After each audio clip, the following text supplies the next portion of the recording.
निघून कुठे जायचं आणि उद्या परत हल्ले होतील, रक्ताचे पाठ वागतील, परत आपलं कोणी मारलं जाईल, त्यांचे मुर्दे येथेच येतील. मग जायचं कशाला?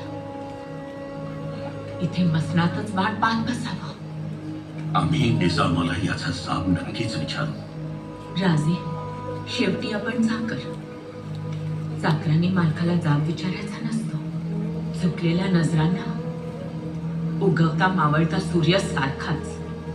मान उंचावून सगळं स्वीकारून विद्रोह करायचा विचार अनेकदा मनात आलाय, पण वेळ आपल्या बाजूने नाही याची जाण. योग्य वेळेची वाट पाहत बसलो तर आज गावात चिता जळतायत, उद्या चितेत गावं जळतील.